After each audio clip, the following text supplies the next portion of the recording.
Episode की शुरुआत में हम लोग देखते हैं कि विल्सन फिस्क एक खिड़की से शहर को देख रहा होता है और अपने साथियों से पूछता है कि तुम्हें इस शहर में क्या दिखता है। तभी उनमें से एक बोलता है कि सर मुझे ढेर सारे वोटर्स दिखते हैं जो कि हमें वोट देते हैं। तभी विल्सन फिस्क बोलता है नहीं, मुझे इस शहर में डर दिखता है। तभी बक जो कि पीछे खड़ा रहता है वो बोलता है कि सर अब डरने की कोई बात नहीं है, कल ही एक लड़की जिसका नाम एंजेला है जो कि वाइट टाइगर की फैमिली से थी, उसे म्यूज़ ने किडनैप कर लिया था, उसे बचा लिया गया है। विल्सन फिस्क खुश होता है और पूछता है कि ये कैसे हुआ। तभी बक बोलता है कि उसे डेयर डेविल नाम के विजिलेंटी ने बचा लिया है। ये नाम सुनकर विल्सन फिस्क भौचक्का रह जाता है और सोचता है कि मुझे उसने वादा किया था कि अब वो वापस नहीं आएगा, फिर भी वो वापस आ जाता है।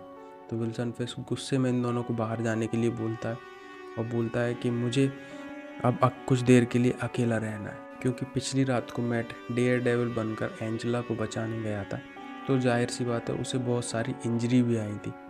तभी सीन शिफ्ट होता है और हम लोग देखते हैं कि मैट नहा रहा होता है।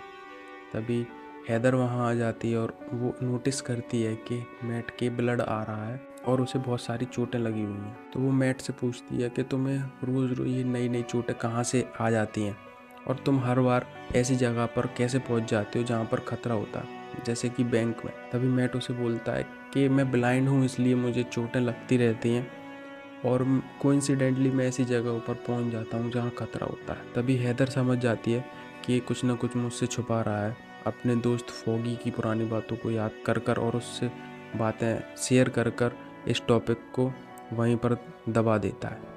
फिर नेक्स्ट सीन में हम लोग देखते हैं सारे शहर में ये बात फैल चुकी होती है कि डेयर डेविल ने कल रात एक लड़की को बचाया था। तभी सीन शिफ्ट होता है और हम जेरी को देखते हैं जो कि मैट का दोस्त रहता है। वो गुस्सा हो रहा होता है और बोलता है कि तुम्हें ये करने की क्या ज़रूरत थी। तो मैट बोलता है क्या मैं उस लड़की को मरने देता, जब पुलिस वालों पर कुछ हो ही नहीं पा रहा तो मैं क्या करूँ। मुझे सब कुछ पता होने के बाद भी क्या मैं उस लड़की को मरने के लिए छोड़ देता। मैट बोलता है कि आज से कुछ साल पहले जब तुम पुलिस में थे तब ऐसी सिचुएशन से डील करने के लिए एज अ डेयर डेविल मुझे ही बुलाया जाता था। और सीन शिफ्ट होता है और हमें विल्सन फिस्क दिखाया जाता है जो कि अभी भी डेयर डेविल को लेकर परेशान रहता है। तभी बक उससे बोलता है कि सर पहले की बात कुछ और थी, अब आप मेयर हो, आपके पास पहले से ज़्यादा पावर है, रिसोर्सेज है, पॉलिटिकल सपोर्ट है, अब आप कुछ भी कर सकते हो। ये सुनकर विल्सन फिस्क थोड़ा रिलैक्स होता है। फिर सीन शिफ्ट होता है और हमें एंजेला दिखाई जाती है जो कि होश में आ रही होती है। तभी मैट उससे पूछता है कि तुम्हें कुछ याद है वहाँ क्या था।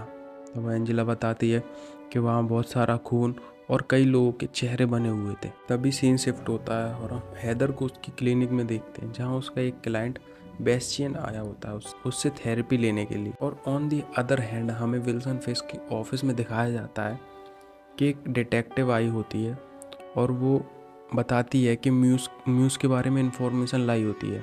वो बताती है कि बेस्टियन नाम का लड़का है जो कि म्यूज़ बनकर ये सारे क्राइम कर रहा है, पर हैदर को ये बात नहीं पता होती। हैदर की क्लिनिक में वो धीरे धीरे अपनी सारी बातें उसको बताते जाता है। तभी हैदर को पता चल जाता है कि यही म्यूज़ है और अब उसे डर लग रहा होता है। तभी हैदर उधर से भागने की कोशिश करती है, म्यूज़ उसे पकड़कर उसका सर दीवार पर मार देता है और वो वहीं बेहोश हो जाती है। नेक्स्ट सीन में हम लोग देखते हैं कि म्यूज़ के अड्डे पर जहाँ पर पुलिस भी होती है वहीं डेयर डेविल भी पहुँच जाता है, लेकिन वो उनसे छुपकर अपनी तहकीकात कर रहा होता है। वहाँ उसे हैदर के कुछ फ़ोटोज़ मिलते हैं और पुलिस भी समझ जाती है कि अगला उसका टारगेट हैदर है। तो वो विल्सन फिस्क को कॉल पे बताता है कि सर मैंने यहाँ पर ये पता किया और उसका नेक्स्ट टारगेट हैदर है। तो विल्सन फिस्क भी परेशान हो जाता है क्योंकि उनकी थेरेपी करने वाली डॉक्टर वही थी। और डेयर डेविल को भी ये चीज़ पता चल जाती है क्योंकि उसकी गर्लफ्रेंड थी, तो वो भी बहुत परेशान हो जाता है। तो पुलिस भी वहाँ जा रही होती है उसकी क्लिनिक पर। तभी सीन शिफ्ट होता है और हम लोग देखते हैं कि म्यूज़ ने हैदर के हाथ पर कट लगा दिया और वो उसका ब्लड निकालना चालू कर दिया है। तभी वहाँ पर पीछे से डेयर डेविल की एंट्री होती है और वो उसे इतना पीटता है। एक तो उसकी गर्लफ्रेंड रहती है और एक विक्टिम भी है, इसलिए डेयर डेविल और म्यूज़ के बीच में हाथापाई चल रही होती है। और ऑन दी अदर हैंड यहाँ पर पुलिस भी अपना पार्ट निभाती जा रही है, वो भी धीरे धीरे ऊपर आती जा रही है। तभी हैदर के हाथ में गन लग जाती है और वो म्यूज़ की पीठ पर गोली मार देती है और 1-2 गोली ने कम से कम 4-5 गोली मार देती है और म्यूस वहीं मर जाता है। यहाँ पर पुलिस भी अंदर आती जा रही थी। जैसे ही पुलिस अंदर आती है, डेयरडेविल वहाँ से गायब हो जाता है। हैदर का बहुत सारा खून बह चुका होता है, इसलिए वो भी बेहोश हो जाती है। फिर नेक्स्ट सीन में हम लोग देखते हैं कि हैदर हॉस्पिटलाइज हो चुकी है और मैट वहाँ पर बैठा हुआ है। और मैट उससे बात करता है कि उधर क्या हुआ था। वो बहुत डरा, मतलब हैदर बहुत डरी हुई होती है और वो रोने लगती है, बोलती है कि मैंने एक लड़के को मार दिया। मैट बोलता है कि कोई बात नहीं, वो ऐसा होना ही था क्योंकि वो एक क्रिमिनल था और तुम्हें अपनी जान बचानी थी, इसलिए तुमने ऐसा किया। तुमने कोई जानबूझकर तो ऐसा किया नहीं है। वो उसको ऐसी सहानुभूति देता है और बोलता है कि ये चलता है, ऐसा कोई दिक्कत वाली बात नहीं है। सीन शिफ्ट होता है और हम फिस्क को देखते हैं क्राइम सीन पर। पुलिस वाले फिस्क को बताते हैं कि ये सब डेयरडेविल ने किया है, हम लोगों के आने से पहले वो ये सब कांड करके यहाँ से निकल चुका है। तो फिस्क बोलता है कि इसका क्रेडिट पुलिस वाले ही, तुम लोगों को ही लेना होगा। तो पुलिस वाले तो खुश हो जाते हैं, हाँ अच्छी बात है, हम लोग क्रेडिट ले लेंगे।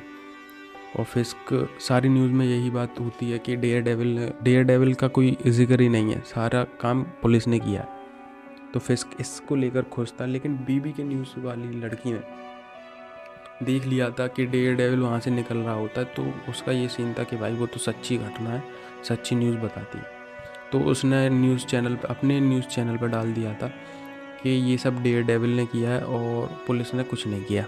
तो फिस्क का साथी उसे अपनी ऑफिस में बुलाता है और उससे बोलता है अगर तुम्हें सही ज़िंदगी चाहिए तो इस न्यूज़ को जैसी हम कह रहे हैं वैसी बनाओ, वरना तुम्हारी ज़िंदगी ख़राब हो जाएगी। और ये एपिसोड यहीं पर ख़त्म होता है।